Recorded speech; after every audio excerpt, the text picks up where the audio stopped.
તો જૂનાગઢમાં બાટવા નગરપાલિકા પ્રમુખ પર જીવલેણ હુમલો કરાયો છે। ત્યારે પ્રમુખ સુનિલ જેઠવાણીને જાહેર રસ્તા પર માર મારવામાં આવ્યો છે। ત્યારે પાઇપ વડે હુમલો કરી આરોપીઓ ફરાર થયા છે।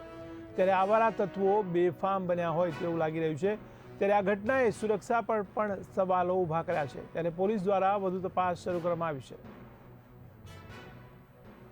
બાટવા શહેર ભાજપ પ્રમુખ તરીકે મયુરસિંહ ડોડિયા હું પોલીસ પ્રશાસનને એટલી વિનંતી કરવા માંગુ છું કે આજે જે બાટવામાં સુનિલભાઈ જેઠવાણી નગરપાલિકાના પ્રમુખ ઉપર જે અવારા તત્વો અને જે કહેવાય કે બધા જે ધંધા કરતા હોય એણે ખૂનની અને જીવલેણ હુમલો કર્યો છે અને સુનિલભાઈને અત્યારે બહુ ગંભીર એવી ઈજાઓ પહોંચાડી છે।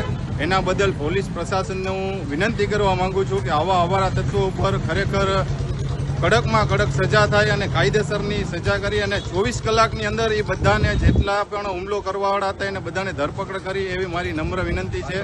બાટવા ગામ અને સમસ્ત વેપારી એસોસિએશન બધા સુનિલભાઈની સાથે છે અને આખું ગામ પણ અત્યારે સ્વયંભૂ બંધ રાખેલું છે, જેની પ્રશાસને નોંધ લેવી। આજે બાટવા શહેરમાં બાટવા નગરપાલિકાના અમારા સાથી સદસ્ય સુનિલભાઈ જેઠવાણીમાંથી હુમલો થયો છે એ નિંદનીય છે।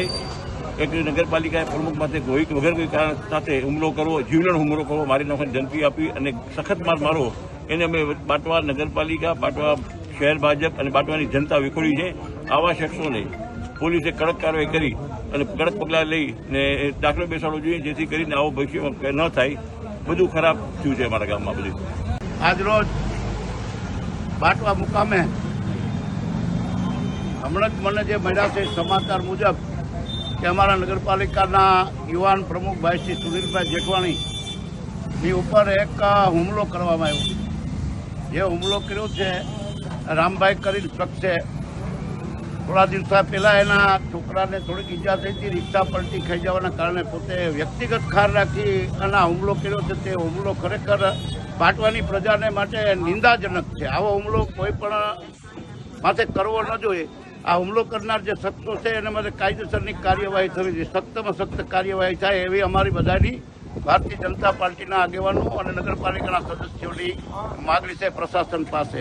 તો એની સામે જે દોષિત છે એની સામે કાયદેસરના પગલાં લે એવી આપ સૌને અમે વિનંતી કરીએ છીએ।